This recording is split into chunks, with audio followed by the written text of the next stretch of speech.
now so that we have the recording for this. But yeah, so we have some new people joining, and we'll integrate them and get them involved in like the accountability groups and other things. So excited to meet and learn more about them. One of them is a colleague that Claire has hired to work with her. So that's fun. Okay, so does anyone have any updates or questions, or can you think of anything else, Claire, that we should start with before we jump in? No, I think just a reminder about like accountability calls next week. Yes.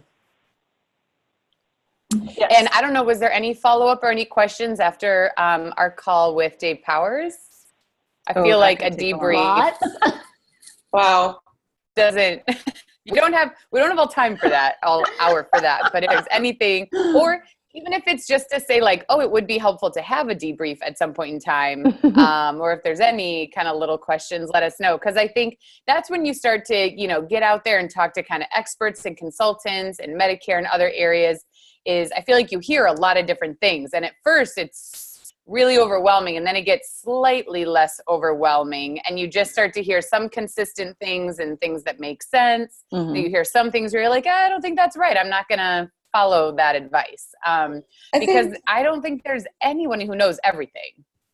Yeah. Mm-hmm. I think that's the thing for me that's just kind of unnerving, is that there is no real, there's so much interpretation. Mm-hmm. And, like he said, well, I'm comfortable doing this maintenance person I've had for 7 years. I have no problem with it. Well, that's because he's been audited. He's been to court. He's been through all these things just to have that confidence. Mm-hmm. And I'm like, ooh. He probably didn't start there, What? He probably didn't start with that level of. Well, exactly. And so it's hard for me to say, how do you get to that level of confidence without having to go through the trauma that he's been through? Yeah, exactly.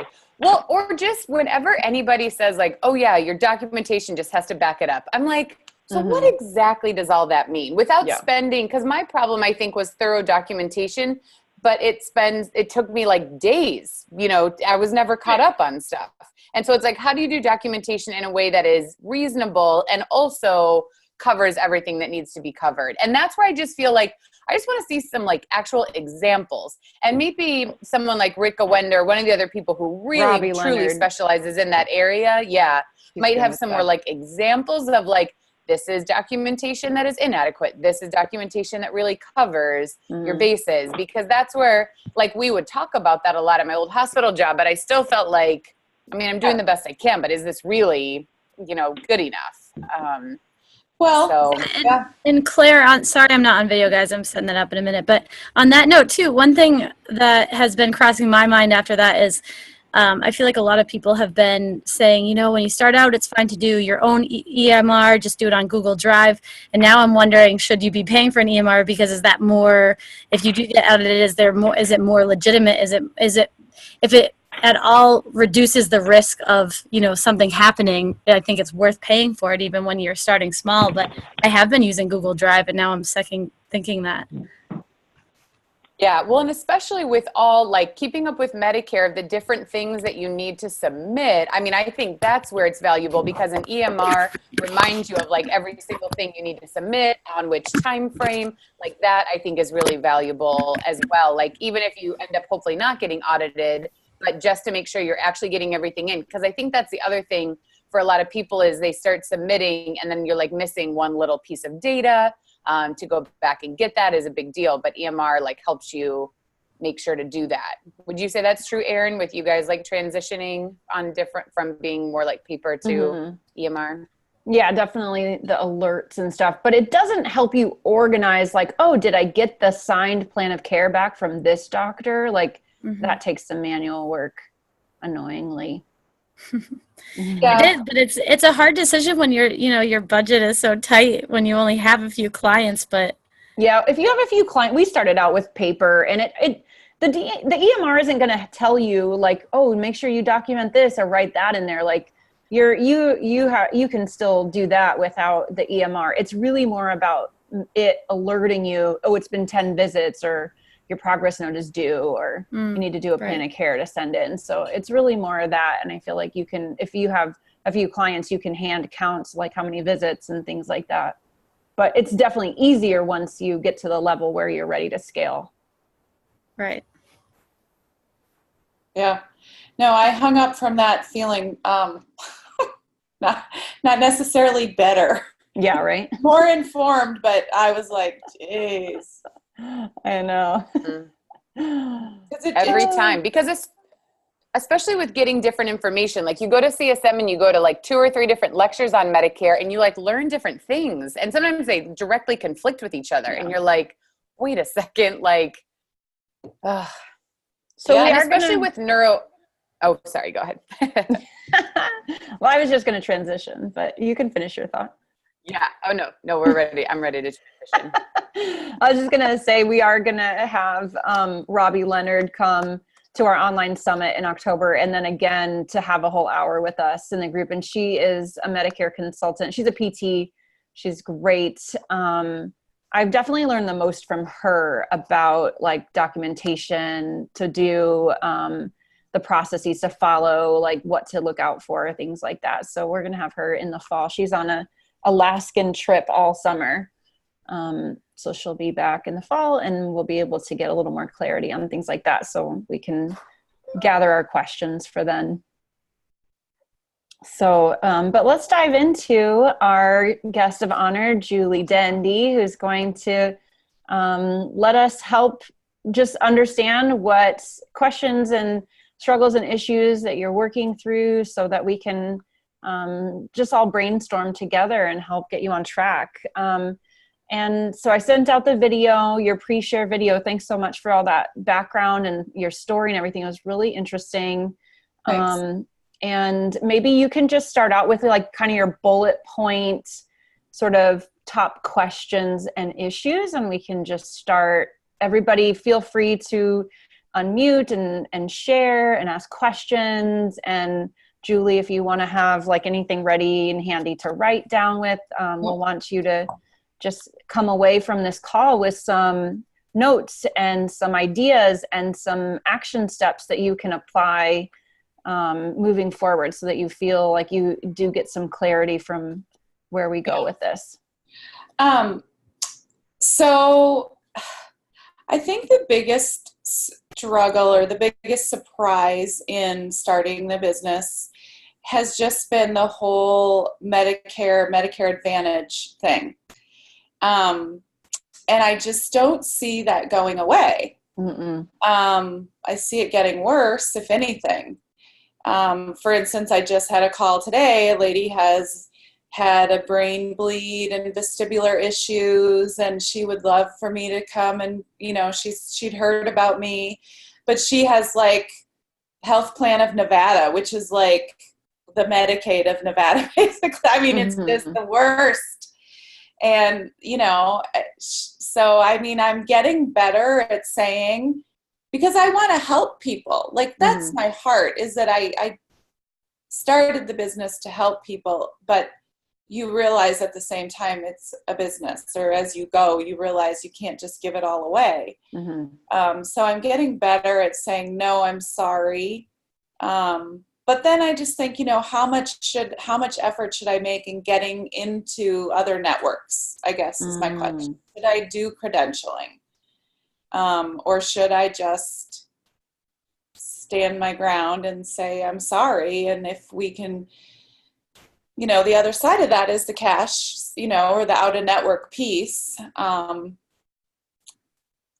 even with out-of-network, for instance, I had a gentleman last week, and, you know, now we're getting into issues even with pre-authorizing out-of-network stuff. And I'm like, I don't have time for all this. Like, I would spend 2 hours. I mean, of course, it's more initially.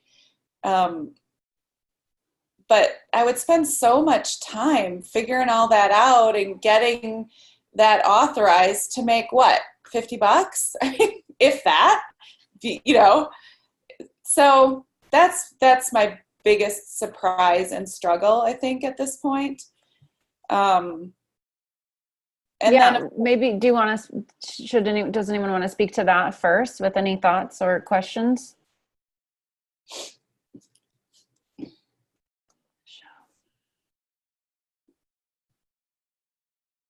Any thoughts? I would say, first of all, you did a great job on your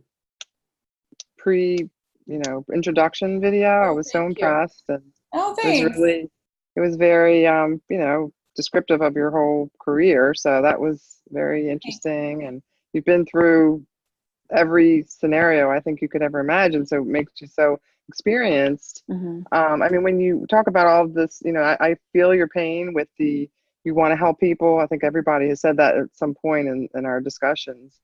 But I mean, maybe you just have to start small and then build out with this, get the cash-based, model going, and then, maybe have more group type, opportunities. So you mentioned a very large community in your area. Yeah, it's the sense.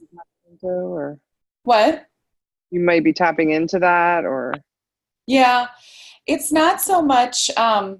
They have like a number of fitness centers, so the opportunity to the only sort of niche or class that I think I could really provide that they don't would be the power stuff, the Parkinson's. And I don't know. I'm just curious. There's no way to know until I would offer the class, which they're open to me doing. If how many Parkinson's people would come, like how many people with Parkinson's live in that community of 8,000 people, I don't know what the numbers would be. And there is a pretty strong Parkinson's community here. With the Cleveland Clinic, and there's a few different groups, but it's the matter of finding the room and the space to do that. And so what do you really see for your business, just to like understand like where you want to go? Because I definitely hear like a seeking of clarity. Like you definitely love neuro, you love helping, and you want people to get better, but there's a lot of different options, and it sounds like some things sound appealing for different reasons, but you're not quite sure. So like, what do you overall like vision and want and desire in your business? In a perfect world, like if you could just be like, this is exactly what I would do if there wasn't Medicare Advantage and all these other questions in the world. I would say if I could do 4 to 5 visits a day, 3 to 4 days a week, that would be covered by Medicare, preferably. I mean, I don't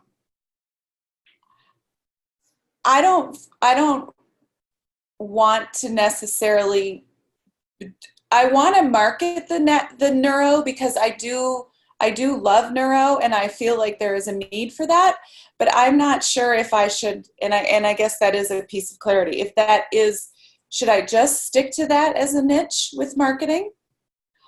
What do you want to do? I would do both. I would do. You would like to do both. Okay. Yeah. Balance, geriatric. Okay. Like I work at a skilled nursing facility on Mondays and Wednesdays right now while I'm still getting all this going. And like I worked with a knee pick guy today, and it was so fun. Like I love challenging him and doing the soft tissue work and doing some more manual stuff. And so, I mean, I really enjoy all of it, to be honest. Yeah. Okay, cool. And then, okay, so you didn't mention anything about classes. So do you have any desire? It's totally fine if you don't. I'm just asking though, do you have a desire to add classes and wellness and things to your business too? I guess not right now, just because of the location piece. And I feel like there's enough other stuff going on. Yes. Okay. What I hear is like, you really want something simple. Like, you're not trying to complicate things. You're not trying to complicate your life or your business or go all overboard and like add all these things and craziness or anything. I am 100% in line with that thinking myself. So when you sound like that and you're desiring these things, that makes me feel like the in-network stuff does not sound like it's in line with keeping it simple, because that stuff does require a lot of extra time and energy and effort and hoop jumping. And I'm not saying about Medicare per se, even though that is, because I understand where we're coming from as neurotherapists, it is a much harder to decide not to be in or out of Medicare. But as far as Advantage plans and other insurance networks, it sounds like that would not be the route that you would desire, because it would make things a lot more complicated and take away from the path of like where you would really like to go. Yeah, I would say that's true. The hard part is just saying no to people. Oh, well, you can work on that. Well, and is it where, can you offer like, your Medicare and cash services and have services where someone like that, you say, I'm not in network with that, I'm able to do wellness, and you should definitely try to access therapy somewhere. I'm not able to do that, but I could work with you on an exercise program, like somewhere kind of in between. So you don't have to say complete no to people. You could work, but maybe that's where you have, a couple different levels of services, and there is cash, a cash option. Mm-hmm. And a super bill too, if it's out of network that they could submit themselves. There's a lot of out of network practices who they don't do the billing themselves, but they give them the CPT codes and they can submit it, and they charge cash. And I did, so I did have a gal that I did that with, and I have the bill, and I was, and I submitted it for her because it required like the form that she's like, here's the form. And it was so like not consumer friendly. I see. And so I submitted it for her. We'll see. I mean, we're waiting, but that again, it was very time consuming. Yeah. And I'm like, I don't know if I should really keep doing this. Yeah, I think it's just like Medicare or cash. Mm-hmm. And then it's people like, if they need physical therapy, you say you need physical therapy, you should use your benefits. But I do have this basically wellness or personal training arm of my business. You can still go work with people. It just has to be very clear that this is not physical therapy. I can't bill your insurance. I see people that way individually. And I basically say, I'm really not set up to be able to bill your insurance. I can work with you. It's a little bit different than physical therapy. And I consider it to be in addition to physical therapy. And then after their physical therapy, whether or not they go get that, I can't totally control. They should be in other physical therapy. But I'm saying, your plan of care would likely be 2 or 3 times a week. I'm going to work with you 1 or 2 times. Ideally, that would be in addition to other physical therapy, but I just can't be the one to control it. And that's where I feel like, Dave Powers, like, is that the totally most legal and ethical way to do it? I don't know. That's where I feel like it's debatable, because it's true that to get into all those different types of insurance and try to accept them would probably bury you in paperwork and make you not want to do this at all. And then you don't help anyone. That's not ethical to us, I think. Yeah. Yeah, true. So, I mean, that's where I do feel comfortable, like, even if people have like Medicare or other, like an Advantage plan, I'll say, listen, like, I'm not able to bill insurance, so I can see you, but this is what the setup would be. If that's something that you're interested in, great. If not, unfortunately, I'm not able to figure out every single different little individual plan. It's not something that as a solo practitioner doing what I'm doing, I can't do that. But I think you could have an option, like, either it's that you really stick with Medicare, you say no to anybody who isn't straight Medicare. I think as you get going, you will have plenty of people and you will get plenty busy. Yes. It's changing. There's still a ton of people who have Medicare. So I think you can totally get the schedule you want full with just people with Medicare. But if you want to have this other piece, that either for your clients who you see through Medicare and then want to continue working with you, and it's really appropriate to transition to a cash-based type of thing for wellness and continuation. Or if you want to be able to see some of these other people, I think it's having like a simple cash-based option. Yeah. Claire, do you change what you do as a provider? Like, do you dampen down? I mean, I guess that's one of the things that's hard. Like, how do you take that hat off? And yeah, it is a little bit more like exercise based. It's not exactly the same as what I would do if I worked with people in physical therapy. So it's a little different. I'd call it like PT light or something like that. I mean, yeah, because I don't think you can completely not be a physical therapist. No. But it is more exercise based. It is not as like functional and ADL based, although all the exercises I do in general, I feel like are pretty functional, but I'm not transitioning and back into function, working on towards functional goals in the same way. It's more kind of general fitness, endurance, work on those kinds of goals of being able to do more. And it's not as hands-on. Like, I do very minimal, like a little bit of soft tissue that I consider massage that I could have done even if I didn't go to PT school that helps people feel a little bit better. But I'm not doing I'm not doing joint moves. I'm not doing very specific soft tissue type of work. So yeah, I do feel like it is different, but it's not possible to completely take away like your PT brain. No, and that wouldn't hold up in court anyways, because you're always held to your highest degree.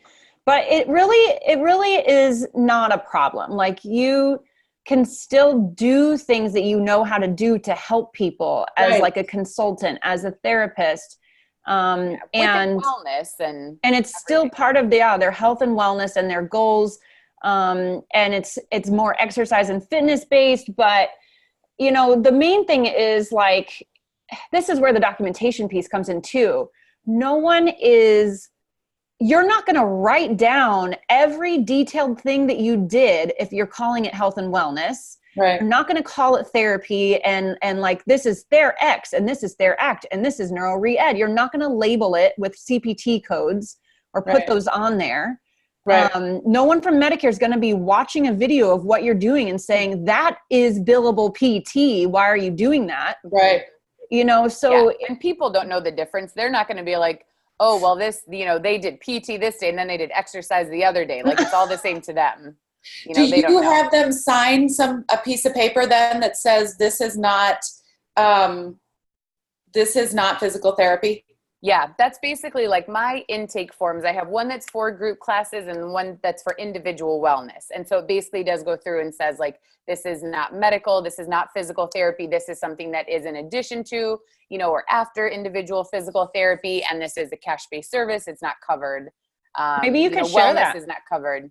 Yeah, I can. I have to look for the documents, and it's stuff that I feel like needs to be updated, but I'm happy to share that. It's just a resource, yeah. Yeah, and it's what I worked with the attorneys that are in the Chicago area who really specialize in physical therapy practices. Connor Jackson is the husband, and then Erin is his wife. So I worked with them, and they helped me set up all of that. So all the language is on those forms, and that's what I think is most. I mean, there's a lot of things that are important, but I think it's just important going in that people know what they're getting and what the expectation is. Yeah. I think the only time I know of PTs getting in trouble is when PTs didn't know the law and they saw people for cash and they gave them a receipt that said physical therapy with like CPT codes on it, and they tried to submit it, and that's when it became a problem. But those are the only cases I actually know of it being a problem, because that's part of what's so messed up, and like the ethical side of it too is that how is it that people with Medicare don't have free choice? If they want to pay someone to help them with something, how are they not allowed to just pay them to do that? Yeah. Like, it's a ridiculous thing. So I feel, especially if it's just kind of part of your business and it's a side and it allows you to help people, that's something, it's totally up to you and what you feel comfortable with. But just to let you know, like, that's how I've approached it. Okay. So yeah. Okay. If you have any other questions, and I can definitely share those two forms that I have. Okay. One thing too with the marketing, like, how do you, like, I'm doing this health fair, right? Coming up in September. And so, I guess you just have to get more comfortable with just being really honest about, this is what I provide. It can't be everything to everybody. Yes, that's exactly true. And so when you were talking about the marketing thing too, I think it's totally fine to have a diverse population that you want to work with. We have done that at Reactive because we don't want to be only a specialist in a certain type of neuro. We like all neuro, but what you want to do still, even if there's a number of people that are your ideals, is there's an activity you can do called where you create like your ideal customer avatar, ICA. And you basically you create, like all businesses kind of do this, and this is what helps your messaging to stick for people, is that you have one person in mind who's your ideal customer, and you basically like have a story about that person. And I think we probably have a handout or resource that could guide you through that from some of the training that Claire and I have done before. But basically you can think of probably someone in your business now or in your past who would be like, that is my ideal customer. That's exactly who I want to market to. So it's like this person, their age, their gender, their personality, their past profession, their what their injury or diagnosis is, their like all the things about them. You have this whole story of them. And then whenever you're creating a flyer or a marketing message or anything, it's like you're almost thinking about, you're talking to that person. So when we've done this in Reactive, we have several ICAs because we like people of different backgrounds and diagnoses and things like that. So you can kind of speak to any of them. And it seems like it narrows you down and makes it so that you're like excluding all these people. Right. But the weird part about it is that it actually, you narrow in on one person. So your messaging is very strong, and the people who hear that really buy into it. Right. But it's also the people who sort of identify with it are like, oh, that could be me too, or whatever. Like stores do this, like Anthropology store has like an ideal person, yet many of us can go into that store and be like, oh, I love this, I love this, I love this. Even if we're not considered their ICA, we like catch ourselves in their net because we're like, oh yeah, because they're spot on with who they're trying to attract, that they're able to get more people in the net. Okay. Did I explain that well, Claire?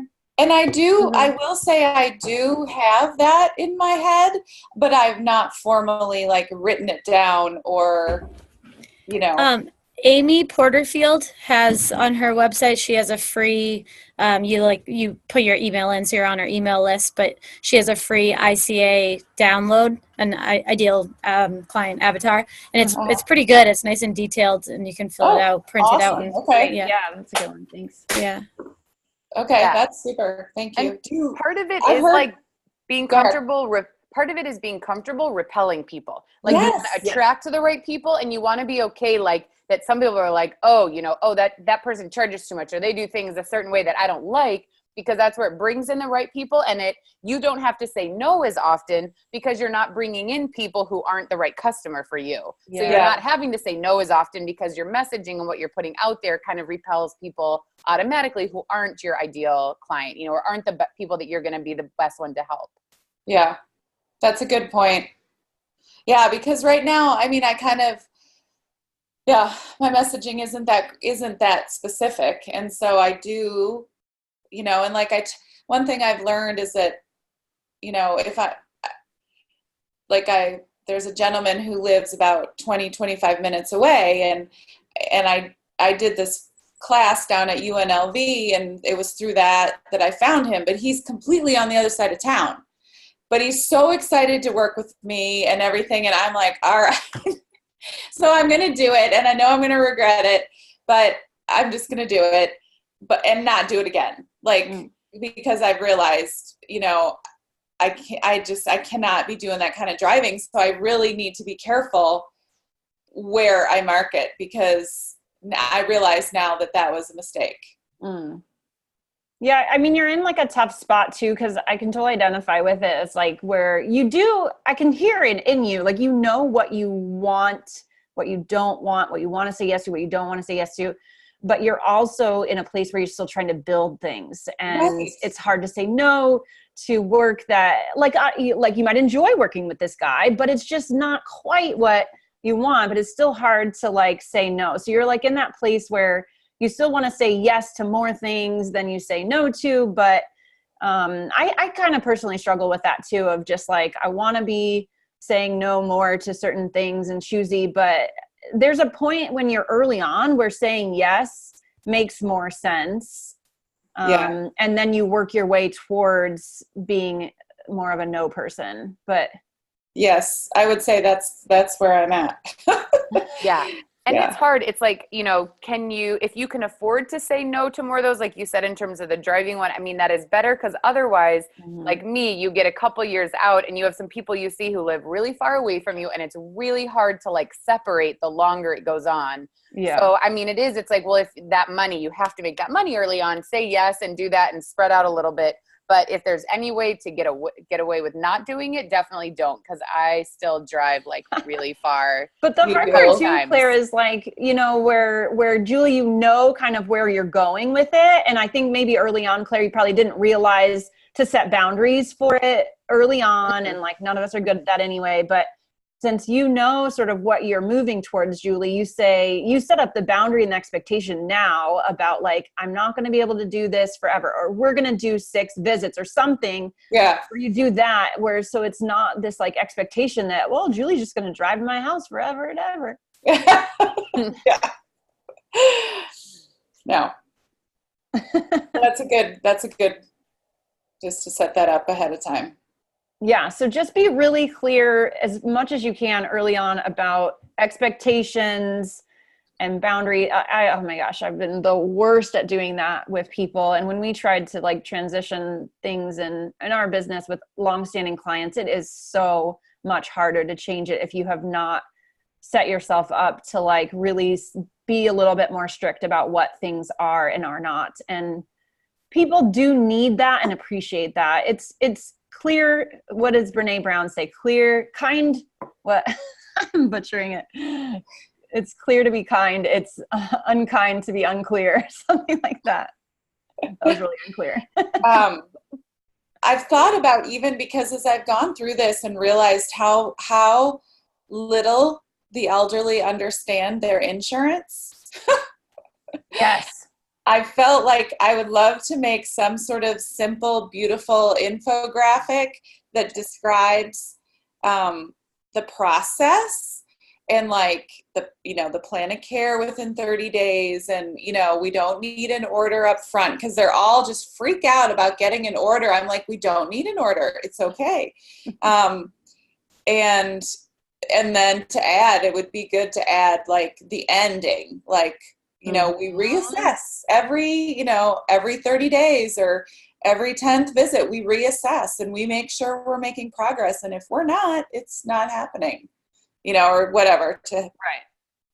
Yeah. Or typically this is how this looks, it doesn't have to be like, because everything can be variable, but it's nice to set up a typically scenario for them with like something on the shorter end, so that if you're getting to see them longer, doing more, then it's like a happy surprise. That could be a worthwhile time investment, because in the long run, you'll end up giving that to a lot of people. Yeah. And doctors don't understand how Medicare works either for physical therapy. Like when you spend time in their office, it's crazy. Like they don't understand that it resets every year. They don't understand what the limits are. It's like crazy. They don't understand it at all. It's really kind of mind-boggling. In fact, it was interesting because I was just having a conversation with a patient and his doctor, who are very close friends. And he was like, why aren't you seeing this guy 3 times a week? The doctor was. And I said, because he doesn't need it 3 times a week. He's going to the gym twice a week. And I'm seeing him that 3rd time to really just kind of keep him going and challenge him in different ways. And the doctor's like, but I thought it had to be 3 times.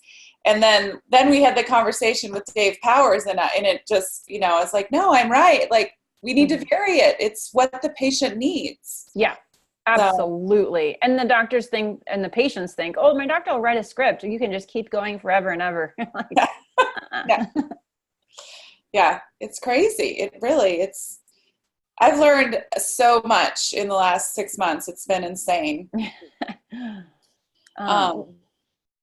From a marketing perspective, like that's sort of my next thing with money, is just how much to spend on marketing and how and where to really target it. Yeah. I wanted to, this I think ties into your question about the workshop too. And I know Susan had some questions about workshops and what you call them, like when you go to seminars or conferences. I've got a Parkinson's Symposiums disease symposium. Yeah. Right. Right. So, okay. Big companies and drug companies have a large budget for marketing. So they spend lots on giveaways and tables and flyers and all kinds of things in marketing stuff. And that's totally fine. But that's not where most therapists are.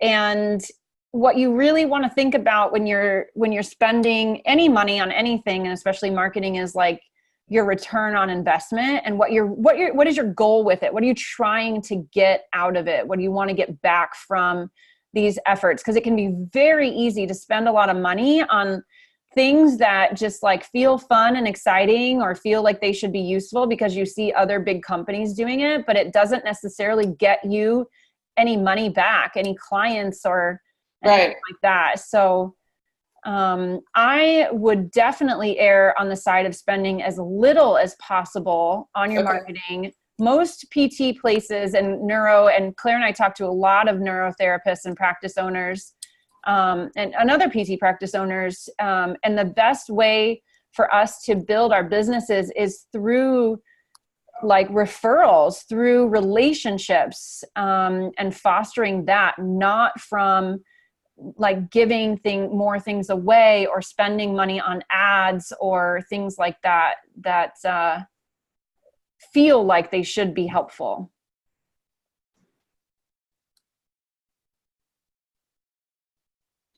So, because is it really worth the time to like, I was thinking like PM&R physicians more, neurologists, I don't know. Mm-hmm. So go ahead, Claire. I was just going to say, my experience is that doctors are kind of into it or they're not. And if they're not, you're not really going to change their mind.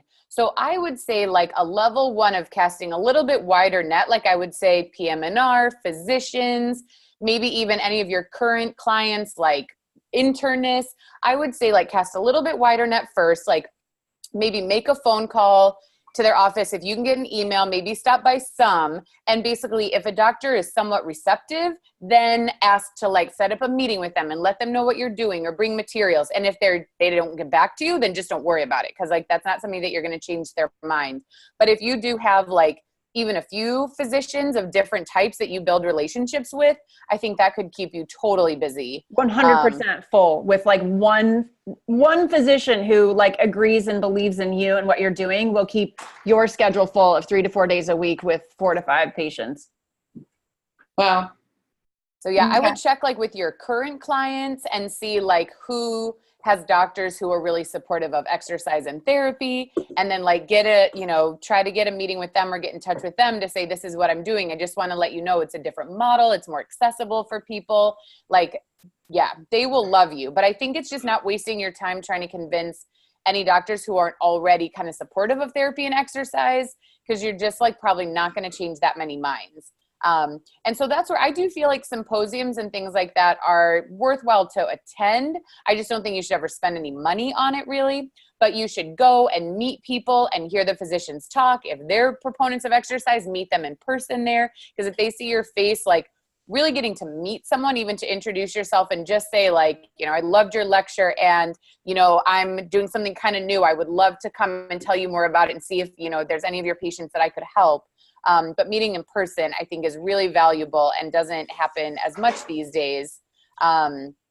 So I think attending things like that are good to kind of meet other people in the community, start getting your name out. You can always volunteer and say like, I can help with stuff. I could lead an exercise session, that kind of stuff of being involved and kind of getting your face and name in front of people, I think is helpful.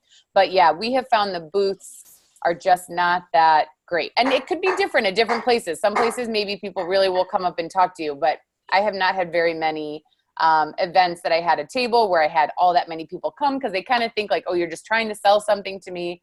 And then even I've had some where I did have really good conversations with people and like zero follow-up afterwards. Yeah.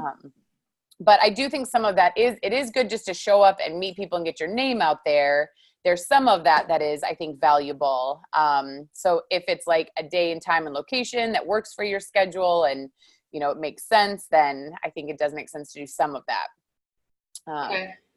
But I think just what has other people's experience been with workshops and seminars? Because ours has been the same. Very little follow-up, very few clients from it. Relationships can be helpful to meet people, but what about some of you guys? I've had pretty good success in Cincinnati because I deal with mostly Parkinson's patients, so it's a target market. And like the one coming up in August has up to, 500 to 800 people that come. So it's a pretty big one. And even if it's, you give out a lot of brochures or something like that, but even if they don't know or call you that year, they might call me the following year or the following year, that people, oh yeah, I remember you being there a couple years ago. So you might not have an instantaneous, but to me it is awareness, and they see your name, so that could be valuable. And the more people in the city know your name and your company, I think it's been valuable to me. And I'm going to add something on the physician you said. I had a physician, general practitioner in Cincinnati, who contacted me, and she's now calling me, referring in-home clients because she trusts me. She knows, I sat down with her manager of her office, and she's a boutique doctor, so people go to her that pay out of pocket so they can afford to have a personal trainer. So if you have any doctors like that in your city, that's a good connection to, even seek them out and say, hey, this is what I do. And then maybe you'll have more out of pocket people that have money that will be happy to pay for your services. Okay. Yeah, I have started compiling a list of concierge physicians because, it seems like that they'd be more open, just because it seems like that's what they've done as well. And, at least listen to you, or, be willing to be open to that. And then their clients would as well have also, because they're paying, some, not always, but some are paying extra for sure. Like I know my husband goes to one, we pay $250 a quarter. She's in network for us, but we do pay extra. And he does, and she spends more time and that kind of stuff. So I don't know if it's really she can do that, but she is. And the other thing with the symposiums, if all the doctors are there, like our University of Cincinnati, the doctors or UC hosts that, so they can see your name and what you do as well. So if there's your connection right there. If they'll walk around, or you go up to them while they're there and say hello, so you get your introduction right there. And so that's kind of a plus. And so most of the time at symposiums, they'll do an exercise break or something, or they'll have a talk, and you can say, hey, I'll do the talk on physical therapy or exercise, or do whatever, and get involved that way. And then it's more exposure, and it's free. So I just think the more exposure and people get to know who you are, you're in, and it pays off. It's paid off for me. It has paid off for you. Okay. And Sarah, how long have you been in business for? On my own, 8 years now.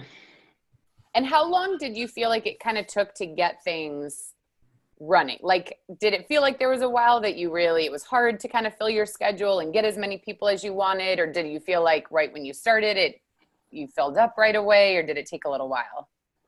Well, I had the advantage. I worked for a different company before that since 1995. So I already had clients, and they all transitioned with me. So I was doing all in-home training and some group classes. So I had a full schedule from the start. So, and when I first, I'm from Cincinnati, but when I moved back here and I started with that company, I had a goal because I had a few clients that were given to me by the guy I worked for.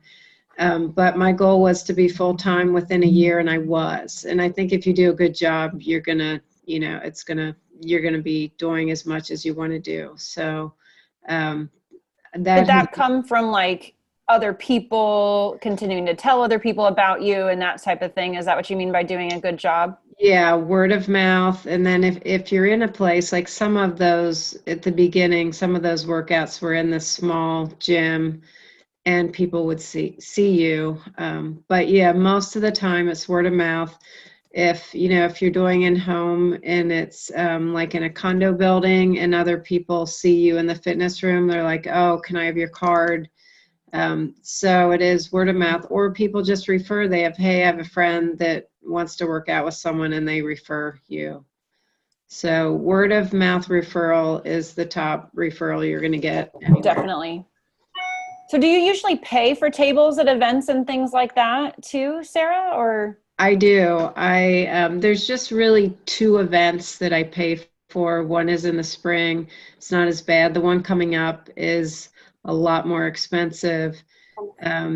But it's also like a donation to University of Cincinnati, so I get it as a tax write-off. But it's more expensive. I'm on the committee for it, but I don't feel like I can say anything about the price. But next year, I think, because there are a lot of other fitness people that don't come because they can't afford it, so I think we need to address that they're charging us too much for, like, what we do. The big pharmaceutical companies can afford to pay a higher price, but us little small peanuts can't. Yeah, and it's really like about justifying that. Like, what does it mean? How much, like, we're having this little side chat about Susan's concern about doing a table at an event too. It's like, how many clients would that be to cover the cost of this? And what would that look like? How many visits? Like, is it worth the time to do that? It can be hard to know, like, because you might not see the thing right away, but if you go in with an intention of what you want and need to accomplish by paying for something, then that'll help you to try to like make that actually happen, because it's going to be much harder to track a return on investment if you are going in and just kind of like, well, I just want to meet people and see how it goes, because you will meet people. If that's your goal, you will do that. You will meet people and see how it goes, but you might not get your money back, because you need to at least like try to have something set up where you can book something there. Or like Claire mentioned, like, if you sign up with me at this event today, I will give you a free consult. I will give you a 10% discount or whatever it might be, to like provide some incentive to sign up with you right then. But it really should make sense in the overall picture of where you're going with your business, what you want, how you want to spend your time, like where you want to be targeting people, and like where you want things to go. Okay, that's good.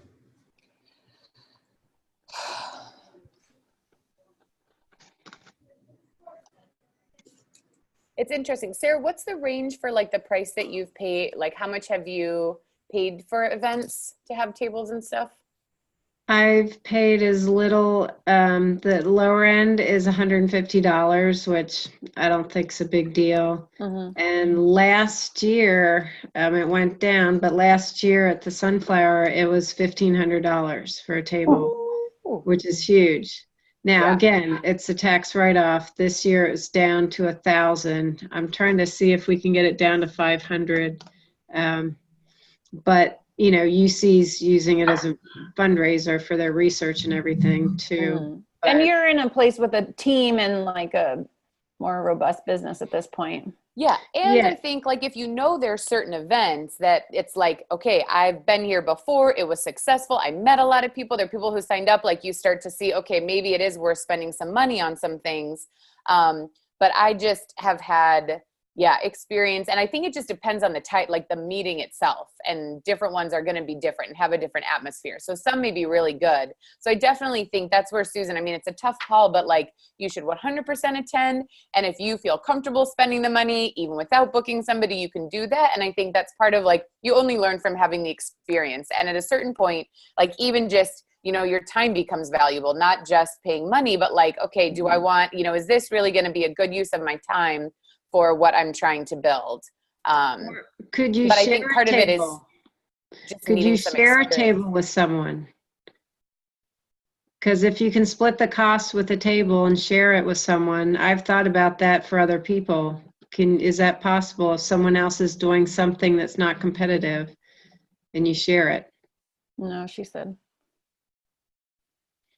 So yeah, these are really good questions though. It's important because it's hard. Like we want to do more and be there for more people and get out there, and you know, these events and things come up. But I think if we can all just like really think about like what our intention is with it, where we want to go with it. Is it a learning thing, or is it like, no, we really do want this to turn into something like a return on our investment? But Julie, mine was $300. Okay. And so it says in my thing here, the link, which is Sun City. Is everybody familiar with the Sun City thing? No. So Sun City is a age-restricted community, 55 and over, with it's master planned. All the homes are one story, and there's a couple golf courses, and there's 3 community centers, and they have a ton of clubs and fitness center and pool and tennis courts and all that kind of stuff. And it says, this is a health fair specifically for this community, and it's about a mile from my house, the community is. Mm-hmm. And so it was $300, and I get logo recognition in the magazine that goes to every home in Sun City. And it says there's approximately 14,000 residents in Sun City. I think 8,000 homes, but 14,000 residents. And I think that's it. So what do you want to make as your intention for investing in something like that? I probably would want to sign up to PT and to fitness. Okay. Science. So going in with that goal. Yeah. And what would you sort of put in place, or, I mean, maybe you don't know everything right now, but what do you think you would want to sort of put in place to reach that? Yeah, I've given it a lot of thought. You know, I've thought, I mean, I have, like, are you saying what would I want to have just with me that day? Or just even like your mindset, or like how will you approach the people that come up to your table with this in mind, and like what are you gonna have ready to make that happen? Right. Well, I have brochures and I have business cards, and I was thinking that I would have that infographic available. Try to get that. I will get that done before then, just to be able to better explain the process. Mm-hmm. I would like to have, this was one question I was going to ask, because I've heard just in our conversation here, sometimes do you just call it exercise, or do you clarify what is physical therapy? You know, I would make it personal to them. So if you're going to be meeting people one-on-one in this table, like you're not giving a presentation to a whole group. Right. So get to know the person in front of you and like observe something about them, ask things about them, and then educate them on something. Like maybe you can give them like a quick win, or like a quick sort of thing that shows them like, oh, wow, this girl knows what she's talking about. Or, ooh, she could really help me with this one thing that's like driving me crazy or very difficult for me to do. So then they would be more inclined to be like, yeah, let's book something. You know, I really want to achieve this goal, or, you know, find out what's difficult for them that you can really solve. Okay. Yeah. I've thought about trying to do do the tug, and have the numbers there just so you could kind of show people where they're at, or do the 30-second chair stand, or, try to have some sort of interactive something. Those can be helpful. And I think it's like a little bit about like keeping it personal, keeping it to something that means something to them, finding like, if, learning about what's difficult for them to do, and then finding a way to give them a little snippet of how what you do can be helpful. I think our inclination is to want to specify what's PT, what's wellness, what's whatever, because we think that's important. We think people care that's, what we do or don't do. And I'm not saying that doesn't matter, but in the end, why clients come to us is because they have problems that we can help solve. And so we have to show them how we're going to help solve their problems, not show them how much knowledge we have in our head, because that doesn't translate. It's too much thinking on their part. They need to know exactly why what you're going to do is going to solve exactly the issue that they are having a problem with that is still plaguing them. Yeah. And you can do that because you've been doing that for years. So it's like a little bit of listening and a little bit of understanding what's going on for them, and providing like a few ideas. Oh, what I would work on with you is blah, blah, blah, because that's going to help you with this problem. And then once you're doing this better, you're going to be able to golf with your friend or your wife, or go for this walk or whatever. And like paints this like picture of what life could look like once, they've worked with you and things are better. Yeah. Yeah, I agree with that, Erin, because when even myself, when I work out, I have a friend who's a physical therapist, and she'll put together a program, and I just do it. I don't have to think about it, because I do that all the time with my my patients. So it's kind of freeing that I can just go and do it and let that person take care of it. And then I also agree with what you're saying about just like the technical stuff, like what you were saying. I would be more like you, Julie, and want to like do the outcome measures, and really they probably don't really relate to that as much as something that would be like, you can't stand on this stool and reach up, or you can't, get off the floor or something, that would be more impactful to them. So yeah, I'm just kind of how I feel. Okay. And the other thing that is really powerful is stories. So if you have, like a testimonial or a story that could sort of be at your table, or I don't know if you have any videos that all of clients, but stories are really, feel free. Stories are really powerful in terms of, people getting better and people see that that's possible. I had a really big shift in, like, I do a lot of education and go to speak to support groups and stuff like that. And I was doing all sorts of speaking, and no one from those groups was ever like coming to my classes or coming to see me. And that wasn't my purpose. My purpose was education. So I wasn't really too worried about it. But when I started opening my presentation with, this is why I do this, because I see this kind of improvement in people, and basically had a few examples and told those stories, it became, even though my goal was still actually education, I all of a sudden started converting a lot of people coming from an hour away to at least do like an individual consult and get some education. And then maybe they did end up coming for classes, even though it's an hour drive for them each way. So those stories, I think too, is something you can have out, that is something you can prep a little bit, because when you're meeting someone and talking to them about how you can help them, like that's all on the fly. So if you want to be able to prepare a little bit, thinking about some of your kind of best success stories, what physical therapy can do for people, the amount of improvement, how they've been able to travel or, do things with their grandchildren, or, whatever, a couple examples that are, true people for you. I think that's really powerful when you say like, this is why I'm doing this, because I'm able to, go see people in their homes, people who otherwise like had a hard time getting to therapy, weren't, able to, weren't able to access it.